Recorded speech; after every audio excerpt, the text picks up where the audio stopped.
Good afternoon and welcome, everybody. My name is Kaylee Mitchell with the Ohio Pork Council. At Ohio Pork, I have the honor of working with and on behalf of Ohio's pig farmers, like the one we'll be visiting very shortly, to help them in their mission to provide safe, affordable, and nutritious pork products while also taking great care of the pigs, people, and planet while doing so. We're so glad that you have joined us today for a live virtual tour of a pig farm with Farmer Veronica, where she will share how she cares for her pigs every day while also working to protect the environment. Before we go out on the farm, I would like to take care of a couple housekeeping items so you'll know how to interact with us today. We want to make sure that this trip is as engaging and interactive as possible and encourage you to submit your questions to ask our farmer. If you're joining us via Zoom, we invite you to submit your questions to us at any time throughout the trip by clicking the Q&A button found at the bottom of your Zoom window. We will try to have our farmer answer as many questions as possible during today's event. We are also live streaming this trip to YouTube, and if you happen to be watching us there, please note that the live chat function has been turned off to allow the video to stream without restrictions on your school devices. If you're joining us via YouTube and would like to submit your questions to our farmer, please feel free to go back to the registration email that you received and join us via Zoom to do so. With all that being said, let's go ahead and introduce our farmer and get our trip started. This afternoon, we had the pleasure of connecting live with Farmer Veronica from a pig farm here in Central Ohio. Good afternoon, Farmer Veronica. It's good to see you. Let's go ahead and start off by just having you tell us a little bit about yourself, the farm that you work at, and what you do there on a daily basis. Sure. My name is Veronica. I currently am in a nursery and I have my master's in swine nutrition. So I have a little bit of education for this pig farming. However, you do not need to have a full master degree in order to be a pig farmer. A lot of the times it's just experience and things that you learn on the job. So, speaking of which, I will then kind of go into my day-to-day task. So let me show you my pigs. So this is a nursery. These pigs here have been at our specific facility for 14 days. They initially came from a sow farm. And so a sow farm is where they are born. So the mom pigs give birth to these guys and they'll stay at that sow farm for approximately 20 days. And then they come through a truck and trailer to our farm where they'll stay with us at our facility for a full 42 days. And then they get back on a truck and trailer and they go on to the next site, which would then be a finishing farm. So our practice here is in separate stages. And so my day-to-day job is to take care of these guys.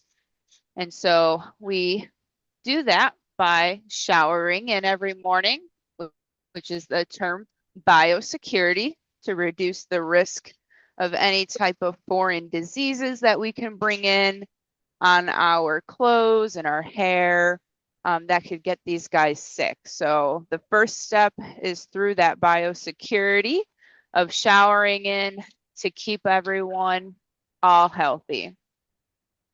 And so the next kind of day-to-day important part of my job is to make sure that pigs have feed. So this is a feeder.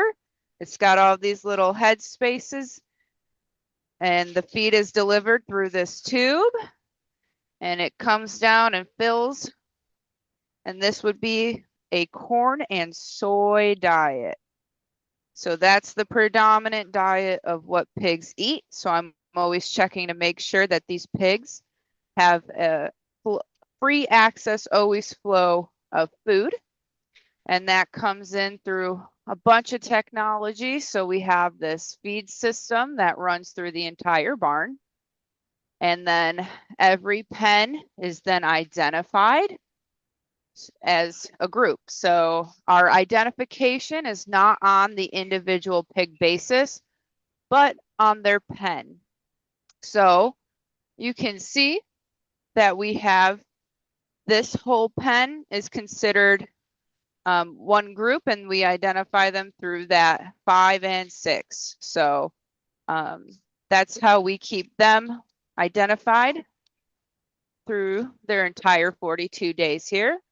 And water is delivered similarly, where it comes through the entire barn and pipes down into this little water cup. And this little water cup's really helpful for the young pigs.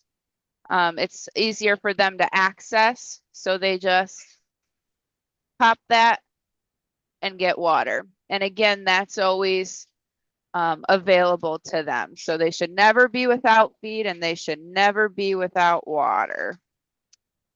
And then the kind of final task of the day is to make sure that all of our pigs, we walk through the barn, are happy and healthy. So we'll walk through, we'll look at every individual pig, make sure everyone's doing good, and then treatment if necessary. So it is our responsibility to individually treat the pig. However, we do consult with a veterinarian, and they provide us the tools or the medication that would be best to actually treat these guys. So there's a couple different ways of treating. We can treat the whole barn through a water process that just gets delivered into that water cup. And then to actually use an injectable to treat that individual pig. So we always want to make sure that our groups are happy and healthy. And then kind of the final overarching task of being a pig farmer is to make sure that the entire room is at the correct temperature and ventilation, and making sure that everything in the room is operating as it should be. So today we have a little bit of rain, so our fans aren't kicked on. It's cool enough, so we don't need a fan running. But it's not too cold where a heater would get kicked on. And so we have 2 heaters every room. So we have one over there. And we have another one right up there. So that is controlled through sensors in the room. And those sensors will tell us what the temperature is in the room and kick on a heater or a fan as needed. So in the summertime, you'll have all of our fans running when the temperature needs to be at that set point. And then in the wintertime, we'll have the heaters running a lot more. So that's how we kind of control through the variable seasonal changes. And we also have these, they're called inlets. These inlets in the top of every room provide extra ventilation control. So they keep, fresh air coming in while a fan might not be on. It still allows airflow and to keep everything at the correct humidity and temperatures. So we're always checking to make sure that, those overall barn things are operating appropriately, that all of our pigs are being cared for through food and water and medication. And that's kind of the main responsibilities as a pig farmer. Awesome. Thank you for that overview, Farmer Veronica. I do invite any of our classes that are joining us live on Zoom. If you have questions for Farmer Veronica, please take the time to open up your Q&A box and drop those questions for us, and we will try to get as many of those answered as we can. And from Veronica, we do have some questions that have been submitted here. So starting off, one of our classes would like to know what you do with the animal waste that is produced from the pigs. So as you can see on this floor here, it's slatted. And so that allows the manure and the urine to go into what we call a pit. And so that pit just collects all of the feces and urine until we can have that then taken out. And that manure is then applied to our crop fields. And the same crop fields that is used to produce the food, like the corn and soy I mentioned, to then feed these pigs. So it's a really sustainable cycle that we use to try and keep and use as much and not waste anything. So it also, these slatted floors help keep the pen relatively clean. So you can see there's not a lot of gunk or feces kind of built up. These pens are pretty clean. Kind of funny about pigs, they do have a potty corner.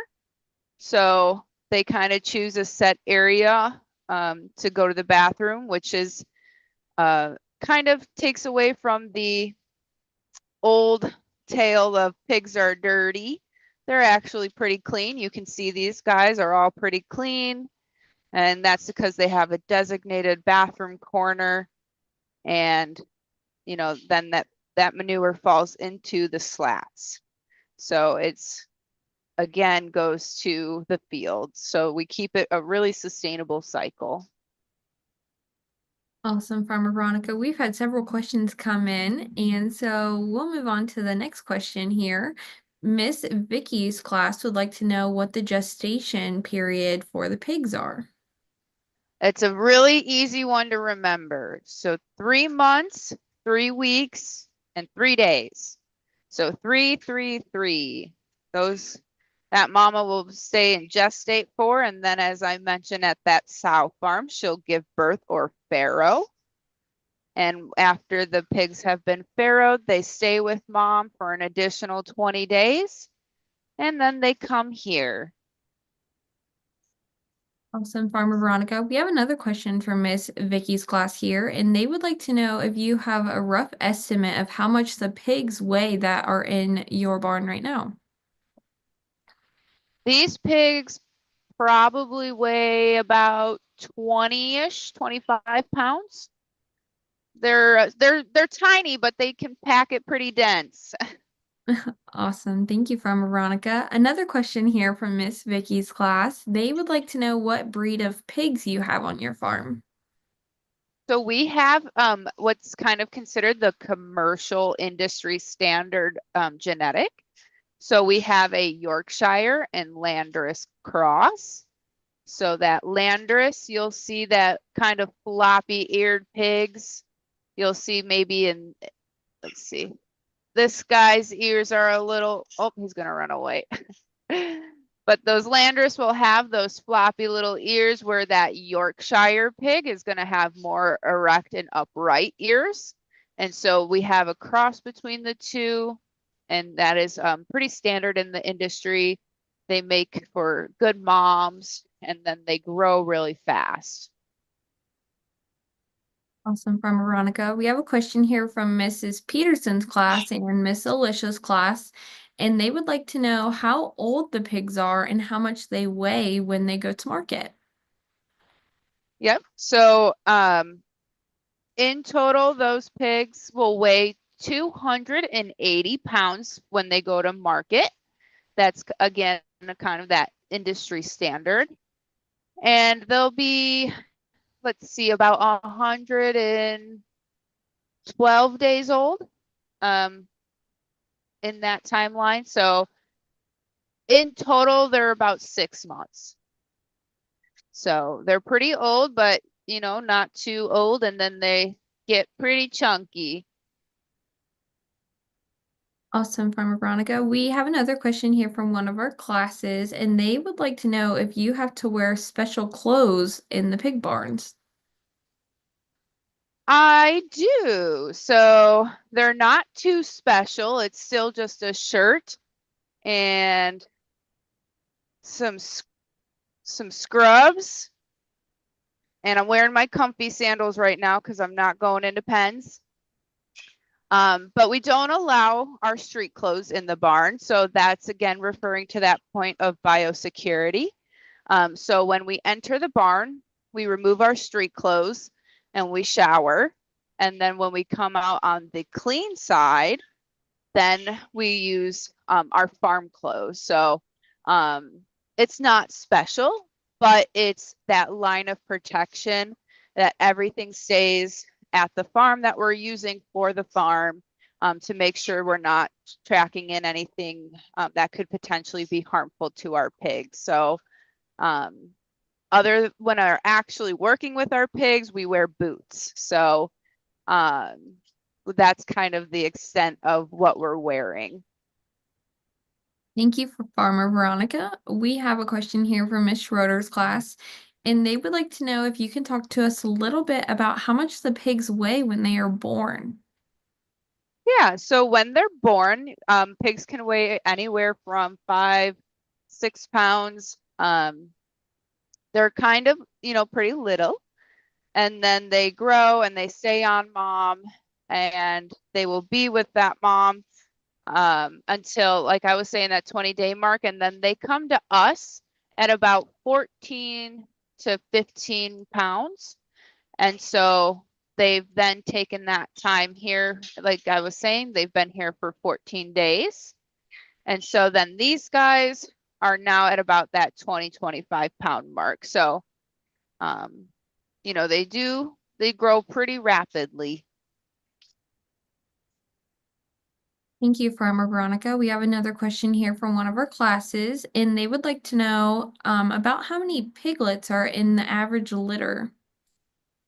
On average, a sow can have anywhere from 12 to 13 piglets per litter.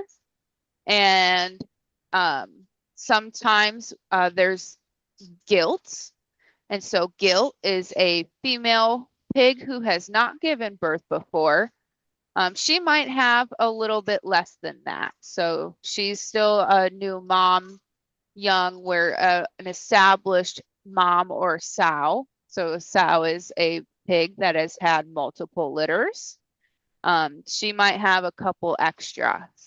So pigs are really cool because they have 2 uterine horns, and that's where they store all of those piglets. So those sows can carry about 5 to 6 per side of that uterine horn.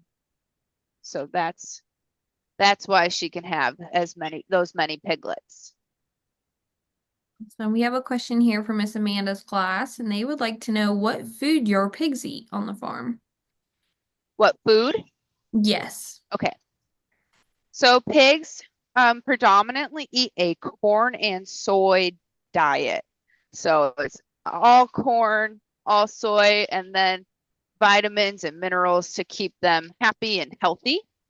Similar to kind of, how we eat our food, where it's a balanced, healthy diet. So we do the same for pigs.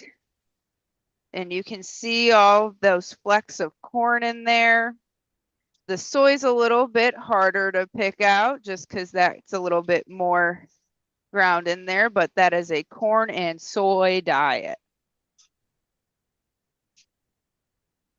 Thank you, Farmer Veronica. We have another question here from one of our classes, and they would like to know how you became interested in becoming a pig farmer. I became interested in, I would say, high school. I actually had a couple pet pigs, which some people might think that pigs make good pets, some people might not. When they're in a proper setting, they will make very good pets. But that's where that started. So I had a couple pigs. We raised them and showed them. And so that was where it kind of began. And then I pursued my bachelor's in animal science. And that's kind of where I really got exposed to this larger farm setting. And so, yeah, it's just kind of started when I was in high school, and that passion just continued on. Awesome, Farmer Veronica. We have time for just one more question this afternoon before we wrap up. Do you have any advice for someone that might be interested in working on a pig farm in the future?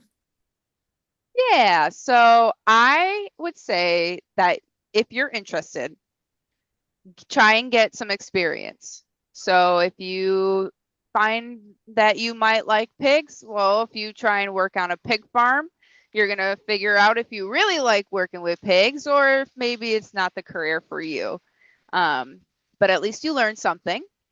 I am originally from the city, so I had no farming background at all until I had a couple of pigs once. So if you can convince mom and dad, maybe, but there's also opportunities to actually work in pig farms if it's something local. So you can always reach out to your local grower and ask if they're looking for some summer help. And that really will help determine if you actually want to become a pig farmer, because a lot of the job is learning as you go, and it can be hard work. Pigs, they need food 24/7. They don't take holidays. So it's something, when it's Christmas time, someone needs to come in and check on these guys and make sure that they're okay, make sure that the barn's working how it should be. So definitely going out there and getting some experience is my biggest piece of advice. Awesome. Thank you, Farm Veronica. This trip to your farm has been fantastic, and we thank you again for connecting with us this afternoon. We certainly appreciate it and look forward to connecting with you again sometime soon.